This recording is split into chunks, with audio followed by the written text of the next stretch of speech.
Okay, so welcome to world school of Bangladesh. আজকে আমরা discuss করব শেখার জন্য, আমাদের মেন্টাল হেলথ, অর্থাৎ কিভাবে সবচাইতে এফেক্টিভলি শেখার ক্ষেত্রে কোন ধরনের মানসিক স্বাস্থ্যের জ্ঞানগুলো আমাদের থাকা প্রয়োজন।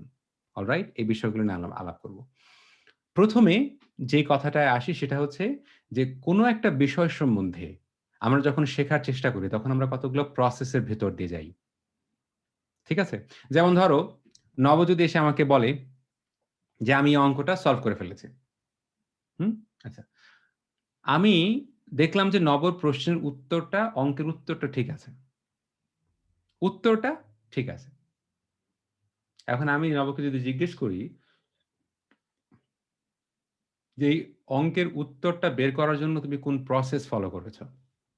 আমাদের দেশে, শুধু আমাদের দেশে না, পৃথিবীর মানে অধিকাংশ জায়গাতেই যেভাবে ছাত্রছাত্রীদের মূল্যায়ন করা হয়, ছাত্রছাত্রীদের মূল্যায়ন করা হয় গ্রেড বেসড পারফরম্যান্স এ।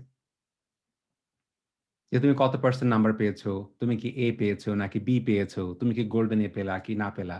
তার মানে কি, তোমার প্রেস করা হয়, কিসের প্রেস করা হয়? প্রেস করা হয় ওই যে তোমার ওই একটা গ্রেডের প্রেস করা হয়। তো ধরো আমি কি করলাম, আমি খালিদকে খুব প্রশংসা করলাম যে বাবারে তুই তো জিপিএ 5 পেয়েছিস, মানে আমি তোর তোর মুরব্বী হিসাবে, তোর শিক্ষক হিসাবে আমার আর যার পর নাই কোনো, মানে আমি ভীষণ অহংকার বোধ করছি যে খালিদ জিপিএ 5 পেয়েছে, তাই না? তাহলে খেয়াল করছো যে আমি যখন খালিদের রেজাল্টের জন্য খালিদকে ভীষণ প্রশংসা করব, তখন খালিদের মাথার মধ্যে একটা ট্র্যাপ তৈরি হবে। সিনথিয়া, মাইকটাকে মিউট করো। হ্যাঁ, খালিদের মাথার মধ্যে যে ট্র্যাপটা তৈরি হবে, যে ট্র্যাপটা হচ্ছে, ও আমি তো ভালো স্টুডেন্ট, আমি তো জিপিএ 5 পেয়েছি। এজন্য ক্লাসে যারা ভালো রেজাল্ট করে তাদের মারাত্মক একটা ঝুঁকির সামনে দাঁড়ায়। যেমন আমি আমার ছেলেকে যেটা শেখাই সেটা হচ্ছে, বাবা তুমি ক্লাসে যেদিন ফেল করবে, ফেল করার পরেও তুমি মানসিকভাবে বিচলিত হবে না। তুমি যদি গ্রেসফুলি ফেল করতে শেখো, তুমি ফেল করবা। কারণ আমি তোমাকে নিশ্চিত করে যেটা বলতে পারি যে তুমি জীবনে অবধারিত ফেল করবা। জীবনে তুমি অবধারিত ফেল করবা। এতে কোনো মানে কোনো ধরনের নাই। তো আমরা বাবা-মারা কিংবা আমরা যারা শিক্ষক-শিক্ষিকারা, আমরা যখন করি কি, ছেলেমেয়েরা পরীক্ষায় ভালো রেজাল্ট করলে ভীষণ খুশি হয়ে যাই। পারলে আমার মেয়েকে কাঁধে করে নিয়ে ঘুরে বেড়াবো। আমি বলব যে, "ভাই আমার মেয়ে তো জিপিএ 5 পাইছে, আসেন মিষ্টি খান।" আসলে কিন্তু আমি কিন্তু বলতেছি না যে, "ভাই আমার মেয়ে জিপিএ 5 পাইছে, মিষ্টি খান।" আমি বলতেছি, "ভাই আপনার মেয়ে পায় নাই জিপিএ 5, কিন্তু আমার মেয়ে জিপিএ 5 পাইছে।" দেখছো যে কখনোই প্রত্যেক বছর যখন বাংলাদেশে এসএসসি, এইচএসসি পরীক্ষার রেজাল্ট বের হয়, তখন ২ টা ঘটনা ঘটে। প্রচুর পরিমাণে বাবা-মা ফেসবুকে ছবি দেয়। আপনাদের দোয়ায় আমার মেয়ে জিপিএ 5 পেয়েছে। ওর জন্য দোয়া করবেন। এই ধরনের পোস্ট আসে। আর 2nd যে খুব হৃদয় বিদারক ঘটনা ঘটে, ছোট, ছোট ছেলেমেয়েরা আত্মহত্যা করে। প্রত্যেক বছর। তো এমন কোন বছর তুমি পাবা না যে বছর তুমি, এবং বিশেষ করে ছেলেদের চাইতে মেয়েরা বেশি আত্মহত্যা করে। বাংলাদেশের কথা বলছি, স্ট্যাটিস্টিকস এর কথা বলছি। রিজনটা কি? এখন আমি যদি তোমাকে একজন শিক্ষক এবং একজন সমাজবিজ্ঞানের ছাত্র হিসাবে, আমি একজন গবেষক হিসাবে আমি তোমাকে একটা ইনসাইট বলি, ভেতরের একটা অবকাঠামো বলি। আমাদের দেশে মেয়েদেরকে সবচাইতে কমন যে কথাটা বলে থ্রেট দেয়া হয় পরীক্ষার রেজাল্টের ক্ষেত্রে, রেজাল্ট ভালো না করলে তোকে বিয়ে দিয়ে দেব।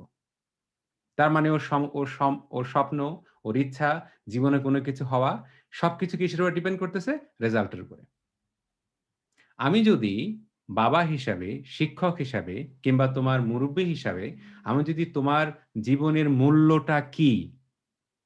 তুমি বেঁচে থাকবা নাকি বেঁচে থাকবা না? তোমার কি বাঁচার অধিকার আছে কি নাই? সেটাকে যদি আমি রেজাল্টের উপরে নিয়ে আসি, কিসের উপরে নিয়ে আসতেছি? রেজাল্টের উপরে নিয়ে আসতেছি। তখন তুমি কি করবা? তখন তুমি নিজের মনের অবচেতনেই একটা ট্র্যাপের মধ্যে পড়বা। ট্র্যাপটা কি? ও আমি তো জিপিএ 5 পেয়েছি। আমি তো ক্লাসের ফার্স্ট গার্ল। আমি তো ভুল করতে পারি না। আমার পক্ষে তো ভুল করা সম্ভব না। তখন কি হয়? তুমি ক্লাসের ফার্স্ট গার্ল হওয়ার কারণে, জিপিএ 5 পাওয়ার কারণে তুমি পরবর্তীতে নতুন কিছু চেষ্টা করতে ভয় পাও। কেন ভয় পাও? কারণ তুমি তো ফার্স্ট। আর যে ফার্স্ট সে কি ভুল করতে পারে? তার ভুল কি মেনে নেয়া যায়? মেনে নেয়া যায় না তো। মেনে নেয়া যায় না। এজন্য আমি আমার ছেলেকে যেটা শেখাই যে, "দেখো বাবা, আমি মোটেও এ ব্যাপারে কনসার্নড না যে তুমি পরীক্ষায় ফার্স্ট হচ্ছ কিনা।" এবং আমি ওকে ২ টা শব্দের পার্থক্য বোঝাই। সেটা হচ্ছে সিরিয়াস হওয়া এবং সিনসিয়ার হওয়া। এই ২ টো জিনিসের ভিতরে একটা স্পষ্ট পার্থক্য আছে। একজন কৃষক প্রত্যেকদিন সকালে ঘুম থেকে ওঠে, সে ক্ষেতে যায়। ক্ষেতে গিয়ে সে ফসলের মানে দেখাশোনা করে, রাইট? এই কাজটা সে কি প্রতিদিন করে না? নাকি কৃষক এরকম মানে পরীক্ষার আগের দিন রাত্রে গিয়ে মানে কি বলে? ধরো এই যেদিন হারভেস্ট হবে অর্থাৎ যেদিন ফসল কাটার আগের দিন রাত্রে গিয়ে সমস্ত ক্ষেত নিড়ায়। এরে না তো। তো একজন কৃষক যে কাজটা করে সে হচ্ছে কাজটা একটা রিচুয়াল এর মতো। সে কাজটা প্রতিদিন রুটিন মাফিক করে। কি মাফিক করে? রুটিন মাফিক। সে ঘুম থেকে ওঠে, উঠে সে ক্ষেতে কাজ করতে যায়। এবং সেই প্রসেসটার উপরে তার একটা কি আছে? বিশ্বাস আছে। কিসের উপর বিশ্বাস আছে? প্রসেস। কিন্তু আমাদের এবং প্রায় পৃথিবীর প্রায় অধিকাংশ দেশের শিক্ষা পদ্ধতিতে আমরা প্রসেসটার মূল্যায়ন করি না। আমরা আমরা কি মূল্যায়ন করি? তোমার গ্রেডের, তোমার পারফরম্যান্স এর। এবং সেই পারফরম্যান্স এর মূল্যায়নটা কিন্তু ফান্ডামেন্টালি ফ্লড। Fundamentally flood. তো আমি যেই জায়গা থেকে আমার ছেলেকে যে অ্যাডভান্টেজটা আমি দিতে পারি সেটা হচ্ছে আমি আমার ছেলেকে শেখাচ্ছি, "বাবা ফেল করো, কোনো সমস্যা নাই।" এই যে আমি আমার ছেলেকে ফেল করতে সাহস যোগাচ্ছি আমি ওর। "হ্যাঁ, তুমি ফেল করো, নো প্রবলেম। তুমি সিনসিয়ার হও, সিরিয়াস হইও না। কি হও? সিনসিয়ার হও। তুমি একজন কৃষকের মতো ঘুম থেকে ওঠো, প্রতিদিন রুটিন মাফিক কাজ করো। That's it." কিন্তু তোমরা যারা পরীক্ষায় ভালো ফলাফল করো, তোমাদের ঝুঁকিটা হচ্ছে তোমরা তোমাদের পারফরম্যান্স কে ভ্যালু করো। প্রসেসটাকে ভ্যালু করো না। তো প্রসেসটা কি? প্রসেসটা হচ্ছে রুটিন। প্রসেসটা হচ্ছে একটা কৃষকের কাজ। প্রতিদিন তুমি পড়তে বসবে। প্রতিদিন চেষ্টা করবে। There is no such thing এমন মানে কোনো কথা নাই যে কেউ একজন অঙ্ক পারে, কেউ অঙ্ক পারে না। কেউ বিজ্ঞানে ভালো কিংবা কেউ ভালো না। শোনো, তুমি কি জানো যে কারো পক্ষে অঙ্কে খারাপ হওয়াই সম্ভব না? আমি কি বলছি বুঝতে পারছো? এমন কিন্তু না যে তুমি তো এমনি গ্রামে মানে স্কুলে মানে আমরা তো মেয়েদেরকে পালে বলে দিই যে, "আরে এই সমস্ত অঙ্ক-টঙ্ক মেয়েদেরকে দিয়ে হবে না। এগুলা হচ্ছে ছেলেদের কাজ। মাথা হচ্ছে গিয়া ছেলেদের মাথা অঙ্কে ভালো।" তাই না? কিন্তু আমি তোমাকে বলছি যে তোমার পক্ষে অঙ্ক না জানাটাই অসম্ভব। কারণ তুমি যে একটা প্রাণী, তুমি একটা ম্যাথমেটিক্যাল প্রাণী। তুমি যে মানুষ না, তুমি একটা ম্যাথমেটিক্যাল মানুষ। কিভাবে? তুমি প্রতিদিন প্রতিনিয়ত অঙ্ক করতেছো। প্রতিদিন প্রতিনিয়ত অঙ্ক করতেছো। যখন তুমি রাস্তা পার হচ্ছ, একটা গাড়ি আসতেছে। তোমার ব্রেইন একটা sophisticated mathematical organ। ব্রেইন বোঝে যে গাড়ি কি গতিতে আসতেছে এবং তোমার ব্রেইন তোমাকে সিদ্ধান্ত দেয় তোমার রাস্তা পার হওয়া উচিত কিংবা উচিত না। তোমার কাছে মনে হবে তুমি বলবা যে, "না স্যার এটা তো তেমন কোনো বিষয় না। এটা তো সবাই করতে পারে।" তোমার কাছে মনে হবে, তাই না? তো হার্ভার্ড বিশ্ববিদ্যালয়ের একজন বিজ্ঞানী, উনার নাম হচ্ছে হাওয়ার্ড গার্ডেনার।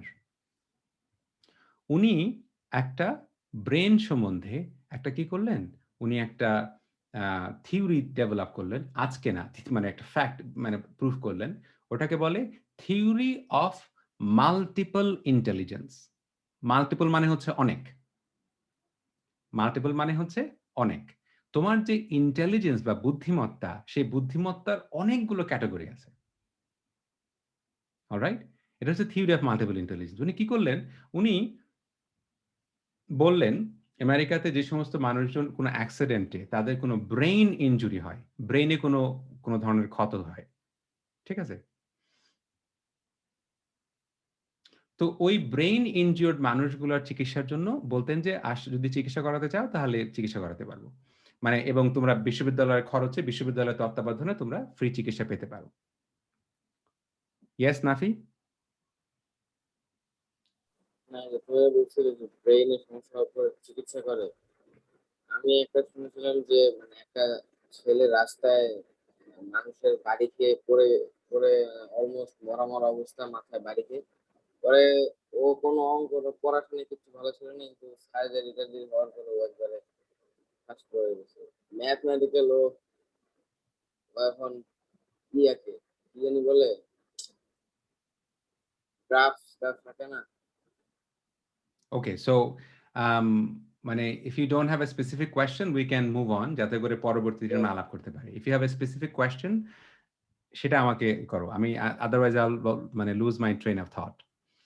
তো বিষয়টা হচ্ছে যে আম তোমার যদি এরকম হয় যে কোন একজন মানুষ সে ব্রেইনে মানে কোন একটা অংশে তার ইনজুরি হইছে। হয়তো সে ব্রেইনে আঘাত পাচ্ছে বা কোন একটা ঘটনা ঘটছে। I'm sure তোমরা সবাই একটা রোগের সাথে পরিচিত। সেটা হচ্ছে আলঝাইমার। আলঝাইমার কি? যখন আমাদের এবং অনেকেই তোমরা জানো যে মানুষ যখন বৃদ্ধ হয়ে যায়, সে তখন নিজের সন্তানকে চিনতে পারে না। রাইট? তোমাদেরকে আমি শিখাই নাই যে আমাদের ব্রেইনের যে অংশে মেমোরি তৈরি হয়, ওটার নাম হচ্ছে হিপ্পোক্যাম্পাস। তাই না? আচ্ছা। তো ব্রেইনের সামান্য একটা কাজ ঠিকমতো না হলে আমরা কি করতে পারি না? আমাদের ওই মেমোরি সেন্টারটা কাজ করে না। কাজ না করলে আমরা আমাদের নিজেদের ভাই-বোনকে চিনি না, নিজেদের সন্তানকে আমি আমার আমার মনে আছে আমার নানা আমার আমার মাকে চিনতেন না। মানে আমার নানার মানে মৃত্যুর আগের বছরগুলোতে দেখেছি যে উনি আমার মাকে চিনতেন না। আমার মাকে বলতেন, "আপনি কে?" তো এই যে ব্রেইনের বিভিন্ন অংশের যে ফাংশন আছে ব্রেইনের একটা অংশ যদি তোমার আহত হয়, তাহলে মানুষ কথা বলতে পারে না। ব্রেইনের একটা অংশ আহত হলে মানুষ ফিল করতে পারে না। ফিল করতে পারা কি? যেমন তোমার ব্রেইনে একেবারে আক্ষরিক অর্থেই আমাদের ব্রেইনের একটা অংশ আছে যে অংশের ভিতরে আমাদের ভিতরে কি? যে এই যে মমতা, দায়িত্ববোধ, ভেতরের যে মূল্যবোধ ওই একটা ব্রেইনের একটা অংশ সেই অংশে রেসপন্সিবল আছে। তো ব্রেইনে কি করা যায়? একটা মেশিন দিয়ে তোমার ব্রেইনের যে অংশের কাজটা ধরো জেবা মানে এবং আমরা একই পরিবারের মানুষ। এখন জেবাকে যদি কেউ বলে যে, "যাও গিয়ে ফিরোজ স্যারকে একটা মানে ছুরি দিয়ে মানে তাকে আঘাত করো।" ও করতে পারবে না। কিন্তু জেবার ব্রেইনের একটা অংশকে যদি অবশ করে দেওয়া হয়, এটা করার সিস্টেম আছে। মানে মেডিকেলি করা যায়।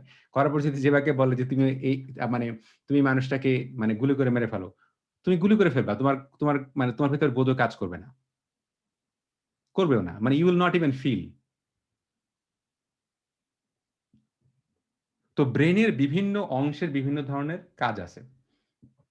যেমন যারা সাইকোপ্যাথ, সাইকোপ্যাথরা অন্য মানুষের জীবনে কঠিন ধরনের আঘাত দিতে পারে, কিন্তু তাদের ভেতরে কোনো বোধ সৃষ্টি হয় না। এটা এক ধরনের ব্রেইন মানে ডিফর্মিটি। তো হাওয়ার্ড গার্ডেনার কি করলেন? থিওরি দিলেন থিওরি অফ মাল্টিপল ইন্টেলিজেন্স। অর্থাৎ আমাদের ইন্টেলিজেন্সটা বিভিন্ন ধরনের, বিভিন্ন ধরনের ইন্টেলিজেন্স। ওকে?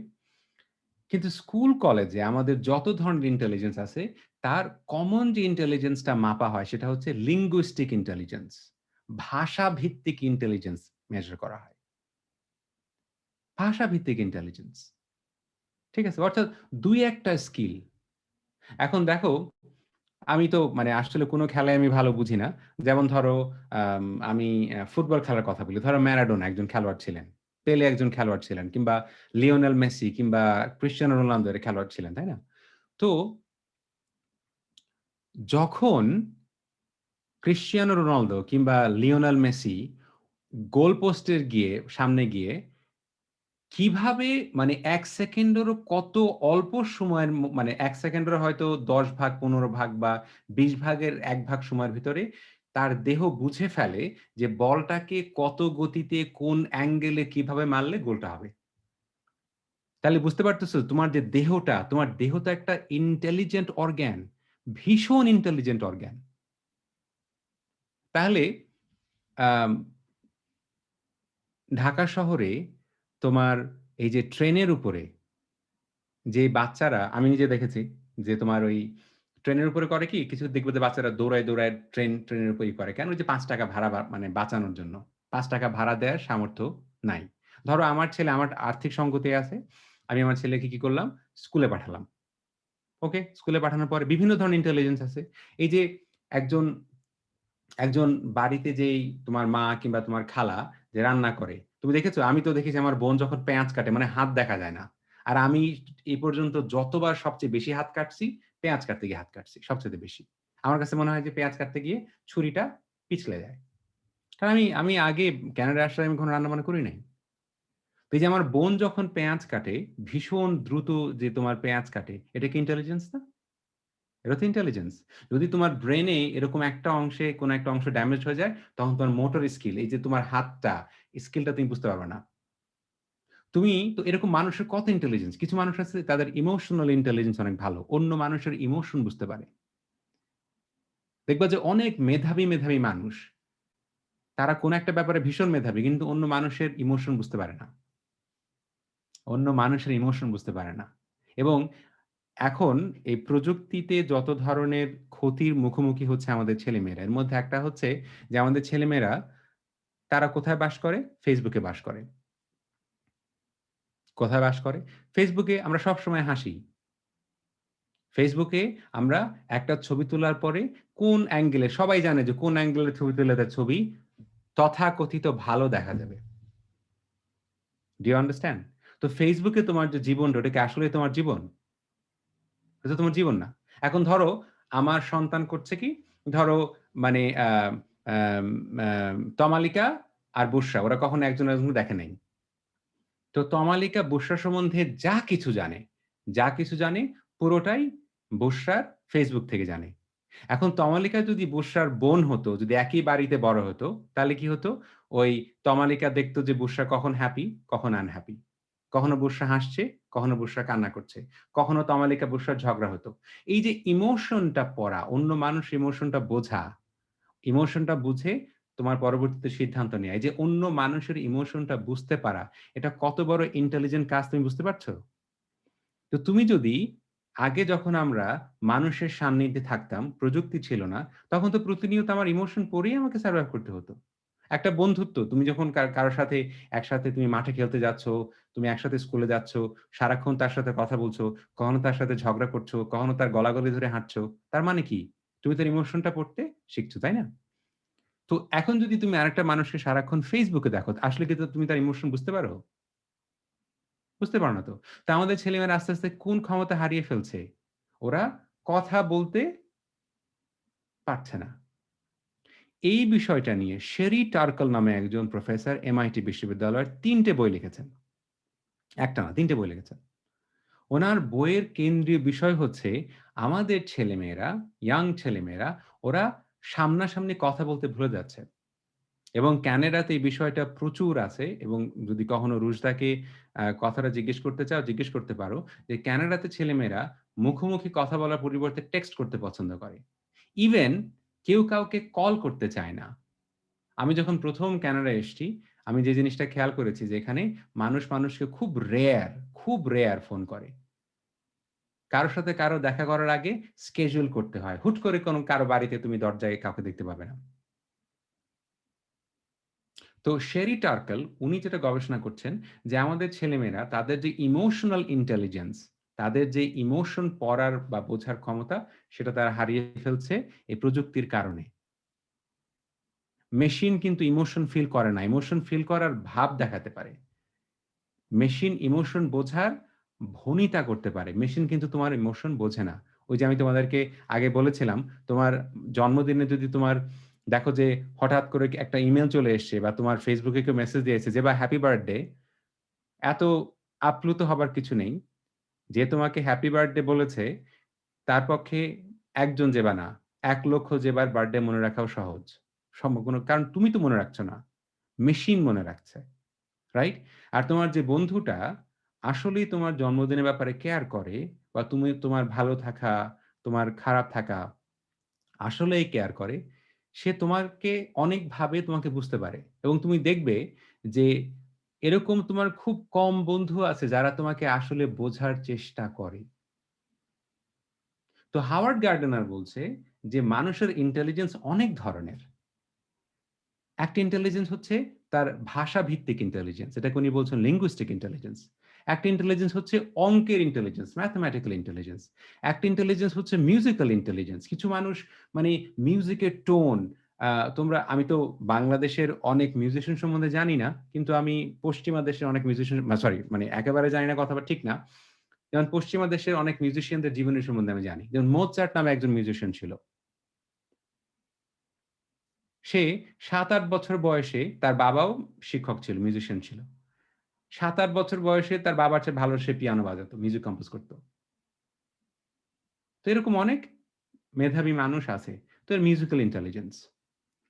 তারপর হচ্ছে গিয়ে সোশ্যাল ইন্টেলিজেন্স। কিছু মানুষের ক্ষমতা আছে, অসাধারণ ক্ষমতা আছে যে সোসাইটিকে পড়া। কি করে সোসাইটিতে নিজেকে অ্যাডজাস্ট করতে হয়? কিভাবে সোসাইটিকে নেতৃত্ব দেয়া যায়? Social intelligence. কিনেস্থেটিক ইন্টেলিজেন্স তোমার শরীরের যে ইন্টেলিজেন্স। ঠিক আছে? তুমি একটা ছবি আঁকছো। সূক্ষ্ম আঁচড়ে ছবি আঁকছো। একটা ছবি আঁকা কত সূক্ষ্ম কাজ তুমি চিন্তা করে দেখেছো? একটা ছবি আঁকা কতটা সূক্ষ্ম কাজ। এখন চিন্তা করো তো, যখন একজন নিউরোসার্জন ব্রেইন অপারেট করে কিংবা একজন কার্ডিওথোরাসিক সার্জন যখন একটা হার্ট কেটে খোলে, মানে একটা মানুষের হার্ট কাটছে, তখন তার হাত কতটা অ্যাকুরেট হতে হয়। যদি একটু inaccuracy হয়, that is the end of life. কি বুঝতে পারছো? যে যখন অপারেশনের আগে ডাক্তার বলে না যে সাইন করেন যে যদি এই অপারেশনে রোগীটা মারা যায় তাহলে তার দায়বদ্ধতা কিসে থাকবে না? রোগীর মানে ডাক্তারের থাকবে না। তাহলে বুঝতে পারছো যে আমার শরীরের ইন্টেলিজেন্সটা কত important intelligence? Emotional intelligence, social intelligence এগুলো তো কিন্তু তুমি যখন স্কুল কলেজে যাও, তোমার কি ইন্টেলিজেন্স মেজার করা হয়? তোমার মেজার করা হয় যে তুমি আম কি করতে পারো কিনা?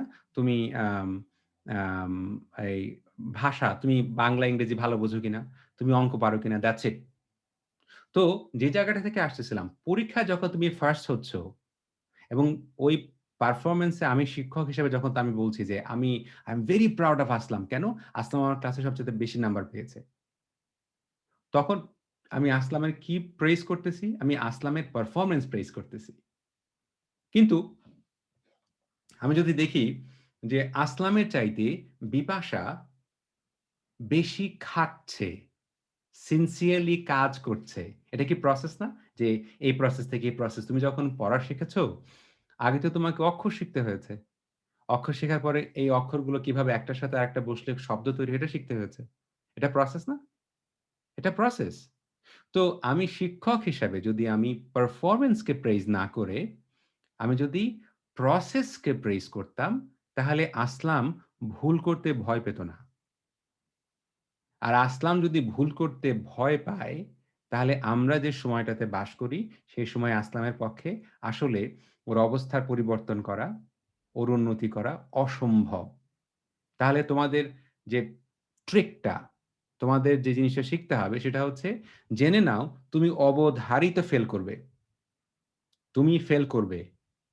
ফেল করার সাহস যদি তোমার না থাকে, তাহলে আমরা যে সময়টাতে বাস করি, সেই সময়টাতে আসলে মানসিকভাবে সুস্থ থাকা সম্ভব হবে না। তো এইজন্য যে বলছিলাম যে প্রিন্সটন বিশ্ববিদ্যালয়ে সবচাইতে বেশি আত্মহত্যার one of the highest rates of মানে পৃথিবীর যতগুলো বিশ্ববিদ্যালয়ে ছেলেমেয়েরা আত্মহত্যা করে পড়াশোনার চাপের কারণে, এর মধ্যে অন্যতম একটা বিশ্ববিদ্যালয় হচ্ছে প্রিন্সটন। কেন? কারণ প্রিন্সটনে সারা পৃথিবী থেকে সবচাইতে লেখাপড়ায় ভালো, অর্থাৎ প্রাতিষ্ঠানিক লেখাপড়ায় ভালো সেই ছেলেমেয়েরাই তো যায়, যায় না? তো ধরো আ সাতবাড়িয়া স্কুলে সবচাইতে ভালো ছাত্রী হচ্ছে বুশরা কিংবা সিনথিয়া। তো এরকম পৃথিবীর তো কয়েক লক্ষ স্কুল কলেজ আছে, তাই না? তো প্রিন্সটনে যখন আসে শুধুমাত্র একটা স্কুলের ফার্স্ট গার্লকেই তো নেয় না। একটা স্কুলের ফার্স্ট বয়কে নেয় না। দেখা যায় যে পুরা দেশ থেকে হয়তো ১ জন ২ জন চান্স পায়। তো সবাই যখন ওই এক জায়গায় যায়, আমি তো আমার গ্রামে, আমার গলিতে যদি আমি ফুটবল খেলি, গলিতে মেসি হওয়া খুব সহজ। কিন্তু বার্সেলোনাতে গিয়ে মেসি হওয়া সহজ না তো। গলিতে আমি তো মানে শাকিব খান মানে সরি শাকিব খানই নাকি? শাকিব ক্রিকেট কে শাকিব খান না? না সাকিব আল হাসান, সরি সাকিব আল হাসান আচ্ছা। সাকিব আল হাসান। তোমার গলিতে তো সাকিব আল হাসান হওয়াই যায়। তুমি বিশ্বকাপে খেলতে যাও, ওখানে গিয়ে সাকিব আল হাসান হওয়ার চেষ্টা করো। তো এখানে ২ টো মানে মেন্টাল হেলথের কথা, ২ টা ট্র্যাপ আছে। ট্র্যাপটা কি? ট্র্যাপটা হচ্ছে তুমি যদি গলিতে অনেক ভালো ক্রিকেট খেলো, তারপরে যদি বিশ্বকাপে খেলতে আসো, তুমি যদি গলিতে ক্রিকেট খেলায় সেঞ্চুরি করেছো বলে, ওইটাকেই তুমি তোমার আইডেন্টিটি করে নিয়েছো যে, "আমি ফেল করতে পারি না। আমি তো কখনোই গলিতে আউট হই নাই। আমি কখনোই সেঞ্চুরি কমে ব্যাটিং শেষ করি নাই।" ওইটাকে তুমি যদি সিরিয়াসলি নাও, তাহলে বিশ্বকাপে যখন তুমি ১ম রানেই এটাকে কি বলে? ডাক আউট বলে না? ০ রানেই যে আউট হয়ে যায়? যদি ০ রানেই আউট হয়ে যাও, তখন তুমি কি করবে? আত্মহত্যা করবে। মানসিকভাবে ভেঙে পড়বে। তো প্রত্যেক বছর যখন এসএসসি কিংবা এইচএসসি পরীক্ষার রেজাল্ট প্রকাশিত হয়, তখন যে বাবা-মারা যাদের মানে মেয়েরা, ছেলেরা জিপিএ ৫ পেয়েছে, তারা যখন এই আ এভাবে ছবি পোস্ট করে যে, "আমার মেয়ে জিপিএ ৫ পেয়েছে, ওর জন্য দোয়া করবেন।" তুমি কি বুঝতে পারছো? যদি আমার ক্ষেত্রে এরকম হয় যে, আমি আমার ছেলে জিপিএ ৫ পায় নাই। কিন্তু নিশাত জিপিএ ৫ পেয়েছে। নিশাতের বাবা এরকম পোস্ট দিয়েছে যে, "আমার মেয়ে জিপিএ ৫ পেয়েছে।" তখন আমি আমার ছেলেকে পেটাবো। তো লাগলো কোথায় গিয়ে? লাগলো তো আমার ইগোতে। নিশাতের বাবা আর আমি ধরো একসাথে কাজ করি। নিশাতের বাবা আমাকে বাজারে গিয়ে, হাটে গিয়ে বলল, "কি ভাই আপনার ছেলে কি জিপিএ ৫ পাইছে? আমার মেয়ে তো পাইছে, তাই না?" তাহলে লাগলো কোথায় আমার? লাগলো আমার অহংকারে। তখন আমি বাড়িতে গিয়ে আমার ছেলেকে বলব যে, "তুই পরীক্ষায় ভালো রেজাল্ট করিস নাই, তোর বেঁচে থেকে লাভ নাই। আমি এত কষ্ট করি, হ্যান করি, ত্যান করি, তাহলে তোর আর কি প্রয়োজন?" তাহলে বুঝতে পারতেছো প্রতিযোগিতা কিভাবে মানসিকভাবে ছেলেমেয়েদেরকে অসুস্থ করে ফেলে? বাংলাদেশে প্রতি বছর এসএসসি, এইচএসসি পরীক্ষার পরে যে ছেলেমেয়েগুলো আত্মহত্যা করে, সেগুলো কিন্তু আত্মহত্যা না। এগুলো হচ্ছে সামাজিকভাবে তৈরি করা, প্রাতিষ্ঠানিকভাবে এটাকে সাপোর্ট করা একটা হত্যাকাণ্ড। বুঝে নিও কিন্তু। তো এইজন্য তুমি যখন পরীক্ষায় ফার্স্ট হও, please don't take it seriously. কখনোই নিজের পারফরম্যান্সটাকে নিয়ে এত অহংকারী হইও না। কখনোই অহংকারী হইও না। Never, never, ever, ever, ever. কখনোই যে আমি মানে কি হয়েছি? আমি আমার স্কুলে ফার্স্ট হয়েছি। আমি আমার ডিপার্টমেন্টে স্ট্যান্ড করেছি ইত্যাদি, ইত্যাদি। তুমি যদি অহংকার করো, অন্য কারো ক্ষতির আগে সবার আগে তুমি ক্ষতির মুখোমুখি হবা। যে আমি ক্লাসে ফার্স্ট হয়েছি। তুমি কি ক্ষতির মুখোমুখি হবা সেটা আমি বলতেছি। ধরো আমি আর জেবা এক ক্লাসে পড়ি। আমি ক্লাসে ফার্স্ট হয়েছি। জেবা আমার ক্লাসে ফার্স্ট হতে পারে নাই। তখন আমি করব কি একটা superiority complex এ ভুগবো। যে আমি তো জেবার চাইতে সবসময় ভালো। তাহলে তোমাদেরকে আমি বলেছিলাম না কনফিডেন্স এবং সহজতা ২ টা ভিন্ন ব্যাপার। তুমি যখন পৃথিবীতে জন্মেছো, তুমি পরিপূর্ণ একটা মানুষ হয়ে জন্মেছো। তোমার ফিল করা, দেখা, বোধ করা এগুলোর সমস্ত ক্ষমতা তোমার ছিল। তুমি সহজ একটা শিশু হয়ে জন্মেছো তুমি, তাই না? ওটা হচ্ছে সহজ। একটা বটগাছের বীজ, ছোট্ট একটা বীজ থেকে এত বড় গাছ হয়। বটগাছের বীজ কি প্রতিযোগিতা করে আম গাছের বীজের সাথে? একটা বটগাছের চারা প্রতিযোগিতা করে কাঁঠাল গাছের মানে চারার সাথে? করে না তো। তো এই যে তোমার এই যে বটগাছটা বড় হচ্ছে, এটা হচ্ছে প্রসেস। এটা কি বলো? প্রসেস। আর যে সবচাইতে বড় গাছ হচ্ছে বটগাছ। ওকে? ফাইন। এখন যদি শিম গাছ এরকম মনে করে যে, আমি তো বটগাছের মতো এত বড় না। তাহলে তো শিম গাছ সারাক্ষণ হীনমন্যতায় ভুগবে। যখন ঝড় আসে, তখন কি শিম গাছ ভেঙে পড়ে নাকি বটগাছ ভেঙে পড়ে? বটগাছ ভেঙে পড়ে। ঠিক আছে? আবার শিম গাছের ডালে কিন্তু মানুষ বসতেও পারে না। অর্থাৎ প্রত্যেকেরই নিজস্বতা আছে। প্রত্যেকেরই নিজস্বতা আছে। তো যখন আমরা পারফরম্যান্স এ যাই, কি হয়? What happens? পারফরম্যান্স এ গেলে আমরা একজন আরেকজনের ক্ষতি করি। পারফরম্যান্স এ গেলে, রাইট? আচ্ছা। নাও এই যে performance A Hey JP, welcome man. How are you Oh, today? Hey, thank you. I'm good. he just came back from work. I just finished work. Okay. Please keep going. Okay. Are you understanding anything I'm saying all of these psychological things about education psychology to our participants?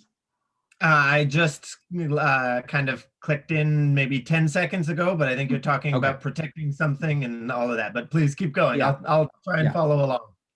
Okay. So let me just give you a brief idea. So today I'm talking about the risk of competition in education, or how does it actually harm? how competition actually destroys our psyche, our mental health, and it destroys our spiritual wealth.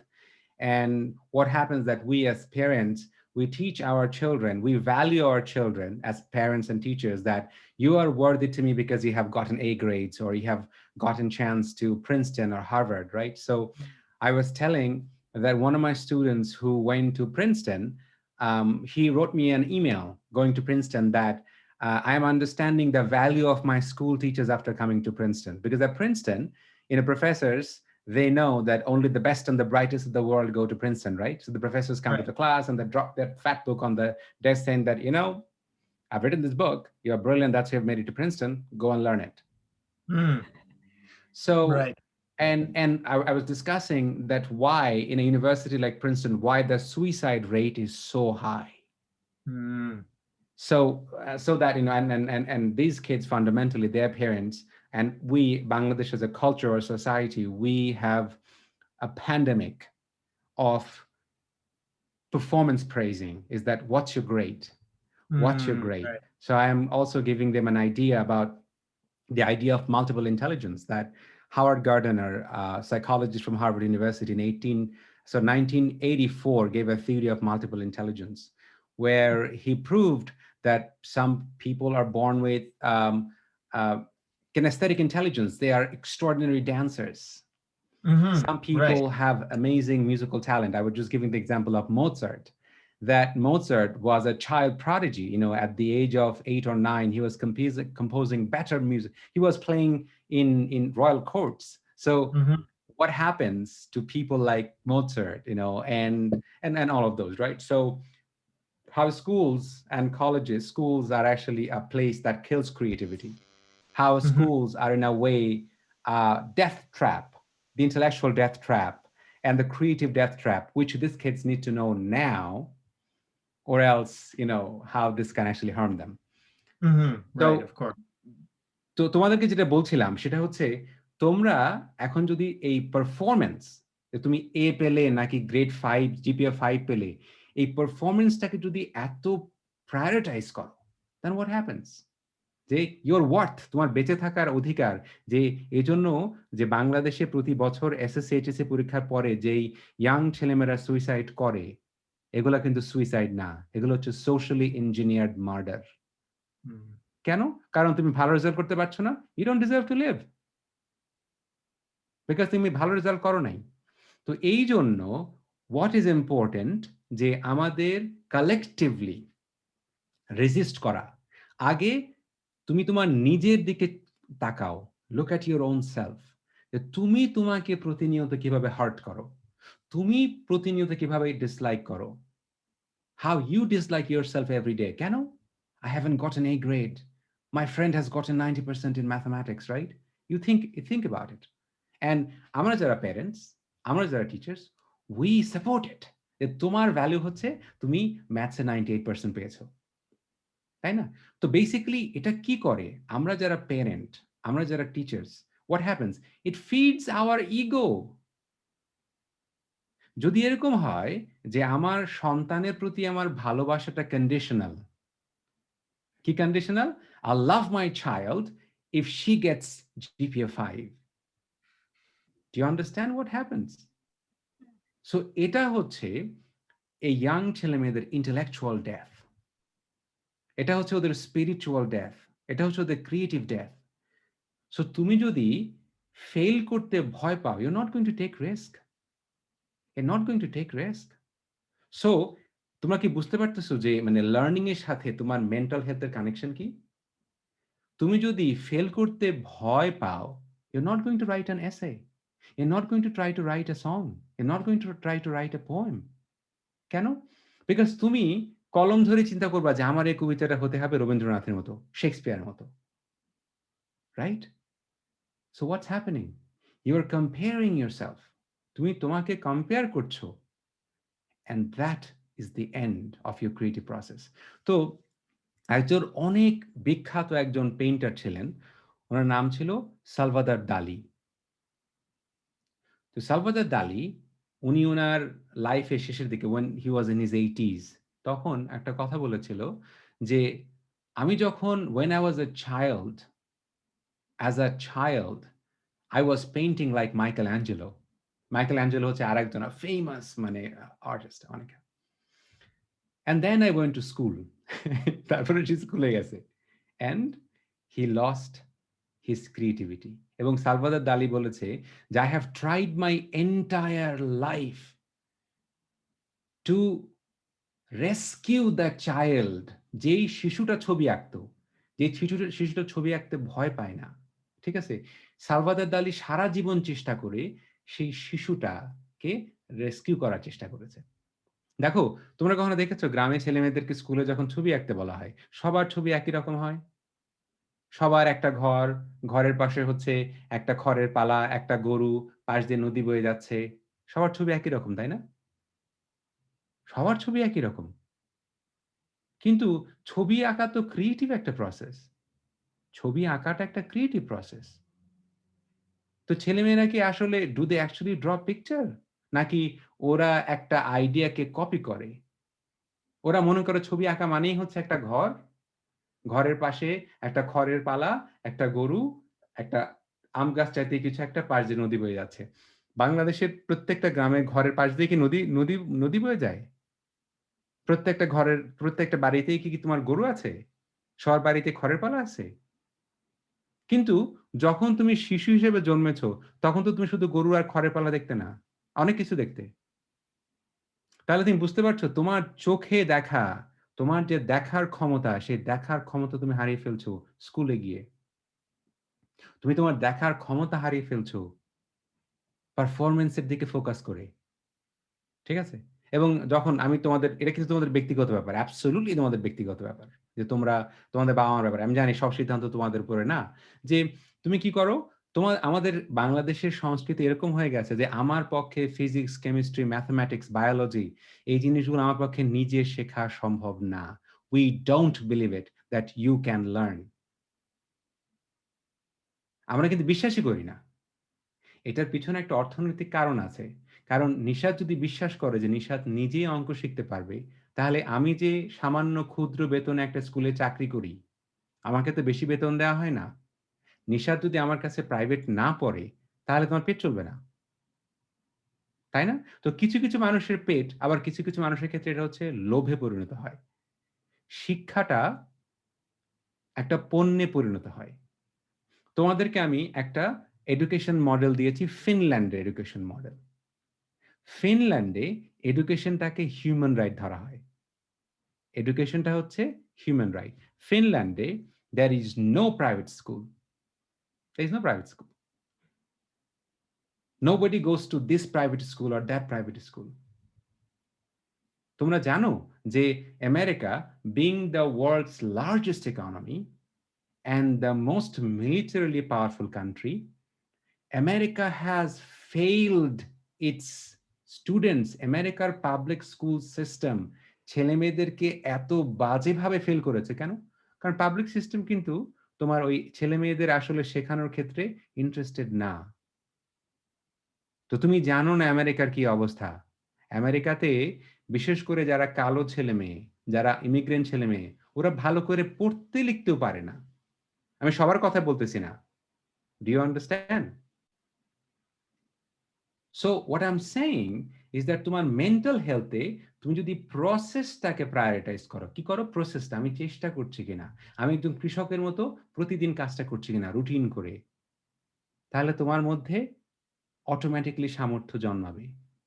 তোমার পক্ষে অঙ্ক না জানাটাই impossible. তুমি প্রতিনিয়ত অঙ্ক করতেছো। তুমি জানো এই যে আমরা কোন একটা মানুষের দিকে তাকায় বলি যে এই মানুষটা সুন্দর। এটাও কিন্তু ম্যাথমেটিক্যাল একটা ব্যাপার। এটাও একটা ম্যাথমেটিক্যাল ব্যাপার। কিরকম? কারণ যেই মানুষটাকে, and this is fascinating and I didn't know myself, আমি নিজেও জানতাম না। যে your brain can perceive symmetry. Symmetry perceive করতে পারে। Do you understand? যে তোমার মানে বাম পাশে, ডান পাশে তোমার চেহারার সিমেট্রি আছে কিনা? এই সিমেট্রি পারসিভ করা it's a mathematical process. So your brain is symmetry perceive করতেছে। Like if you are a filmmaker and if you are a photographer, you know that when you take a photograph, why do you choose to put somebody in the 1/3? কারণ আমাদের brain তুমি যদি মানে if you আর মানে like any মানে almost আদার দেন Arabic আমরা করি কি বাম থেকে ডান দিকে পড়ি না we start from reading from left and we go towards the right so our brain after a long training our brain automatically goes on the left side of the screen because of the brain's repetitive pattern এজন্য when you put somebody in the first one third যখন আমি আমার ছেলেমেয়েদেরকে বা আমাদের গ্রামের ছেলেমেয়েদেরকে যখন ফটোগ্রাফি শিখাই কিংবা সিনেমাটোগ্রাফি শিখাই ওদেরকে কি শিখাই যে রুল অফ ওয়ান থার্ড তোমার ডেড স্পেস কোথায় তুমি ডেড স্পেস রাখবে কেন তুমি এই স্পেস রাখবে সিমেট্রিটা কি মানে why in a frame you think a film maker they make this decision all the time একটা ফিল্ম মেকার ডিসাইড করে কখন একটা ক্যারেক্টারকে will put exactly in the dead centre why in particular frame you'll be in the first one third, why you'll be in the center, why in the wider frame, why in the close frame, এগুলো কি mathematical decision না? তো তোমার brain তো mathematical, তোমার মানে তুমি বুঝতে পারতেছো যে অঙ্ক না পারাটাই ইম্পসিবল। কিন্তু তোমাদেরকে ওই বইটার নাম বলেছিলাম না, ক্যারল ডোয়াক, স্ট্যানফোর্ড ইউনিভার্সিটির প্রফেসর, বইটার নাম কি? Growth mindset. যখন আমরা এটা বিশ্বাস করি যে আসলে আমি অঙ্ক পারি না, তখন আমার ব্রেন কাজ করাটাই বন্ধ করে দেয়। ইয়েস নব, হোয়াট ইজ ইউর কোয়েশ্চেন? বলা হয়েছিল যে আমাদের ব্রেনটা নাকি অঙ্ক ছাড়া কাজ করতে পারে না, like every time we are using math. তো একটা এক্সাম্পল দিয়েছিল যে গাড়ি যখন আসতেছে, রাস্তায় যখন গাড়িটা যত স্পিডে আসতেছে ওটার উপর ডিপেন্ড করে আমরা কি রাস্তাটা তখন ক্রস করবো নাকি না, ডিপেন্ড করতেছে। হ্যাঁ, তো এটা তো সিদ্ধান্তটা নিচ্ছ। হ্যাঁ, এটা তো স্পিডটা একটা মানে ম্যাথমেটিক্যাল জিনিস, তাই না? হুম। কোয়েশ্চেনটা হলো, বলা হচ্ছে শুধু এটা কি একটা নিউ কর্টেক্স এর মানে পার্ট ম্যাথমেটিক্যাল? হ্যাঁ, ওকে, দেখো, so when a car is coming তখন তুমি অটোমেটিক্যালি তোমার নিওকর্টেক্স একটা কিন্তু এস্টিমেশন করতেছে যে কত দূরে গাড়ির তোমার চোখ মেজার করতেছে গাড়ির স্পিডটা কিরকম।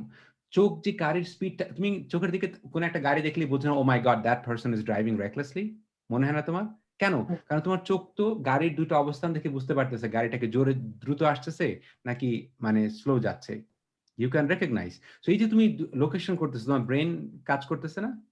তুমি যে প্রত্যেক এই যে আমি তোমাদেরকে অ্যালগরিদম শেখাতে গিয়ে কি বলেছি যে তোমার ব্রেইনটা হচ্ছে একটা algorithm. Your brain is an algorithm.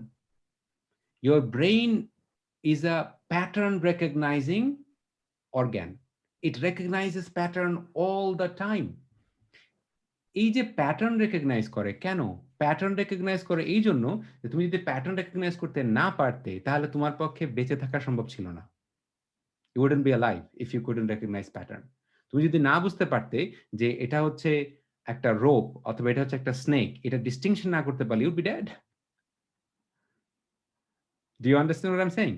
কিন্তু তুমি যদি তোমাকে যদি প্রত্যেকটা জিনিস বোঝার জন্য ওটাকে কাছে গিয়ে এক্সাম করে টেস্ট করে, তাহলে তো তুমি তো বিছানা থেকে উঠতে পারতে না। তো তুমি বুঝতে পারতেছো তোমার ব্রেইনটা প্যাটার্ন রেকগনাইজ করে এই যে কাজগুলা, দিস আর লজিক্যাল টাস্ক। কিন্তু যদি আমি একটা ছেলেকে বা একটা মেয়েকে যদি বিশ্বাসই করাই যে you can't actually you don't know maths, তাহলে কি করলাম? পারফরম্যান্স উপর বেস করে আমি ওকে লেবেল করে দিলাম যে তুমি অঙ্ক জানো না, and then your brain stops working and you can't learn. Yes Rushda. I wanted to say something. Mm-hmm. I just wanted to say, is it okay if I speak English? Sure, yes, of course. Okay. So I wanted to say that we always forget that these are not superhuman beings who came up with mathematics, who came up with science, who came up with anything in the world. We live in a society which is human constructed. Everything, all the concepts are human constructed. Everything is done by us. And because of all these making things fancy and making things less accessible, that's why we get scared of certain things. That's when we don't have the confidence because we think, oh my God, ki na ki egula jinishpotro. But we forget that আমার মতোই আরেকজন মানুষ Pablo Picasso ছিল। সে কি আমার আমিও ভাত খেয়েছি, সেও ভাত খেয়েছে। আমি একটা মানুষ, আমারও অসুখ হতো, তারও অসুখ হতো। Then why can't I another artist, you know? So Yeah. Yeah, yeah, and there's a beautiful, actually, there's a beautiful um, piece of work that is written by a French philosopher. His name is La Rochefoucauld. La Rochefoucauld, he said something incredibly important. He said that clever people play with words because he didn't say intelligent, he said clever. They're very different, right? So he said is that we feel when we don't understand something, we think it must be intelligent, it must be something sophisticated. This is why we don't understand it. Do you get it? It must be something sophisticated. So La Rochefoucauld's, very, and he was blunt about it because French intellectuals, French, philosophers, that aristocratic society, they are devilishly snobbish, very classist, very, very hierarchical, right? One of the greatest philosophers of all, me as a researcher in social science, as a doctoral student, I couldn't possibly go a single day without using these French intellectuals, their work in my research, in my work. Michel Foucault was one of them. So one of Michel Foucault's American friend asked him that, Foucault, when you come to America, and his English was not really that level, right? He's a French intellectual, right? So he was asked that when you come to America and when you discuss about different things, we understand you. But when you write things, why the hell we don't understand you? And then this is Foucault's answer himself. He said, in France, if you want to be taken seriously, you must write things in a way so that it sounds very intelligent. So our trap, it is our socially constructed, majestic human stupidity that when something appears unintelligible, we somehow think it must be something very sophisticated. Do you understand? Now, this kind of elitism was fought by somebody like Richard Feynman. Richard Feynman was, he was notorious of doing something. He was a physicist. He was a Nobel laureate physicist. He would go to the mathematics department of his university. He worked at Caltech all his life. He would go to, imagine, to the best, of mathematicians. He would say that, tell me anything that you are working with, anything that you're working with. I challenge you that I'll be able to understand it and I'll be able to, do what you're doing. But there is only one condition. You have to be able to tell that in a simple language. In a simple language. So as I was telling you in the beginning, that Ludwig Wittgenstein was one of the most brilliant philosophers of all time. Wittgenstein was so brilliant that he wanted to understand the mathematics of human mind, the how mind perceives language.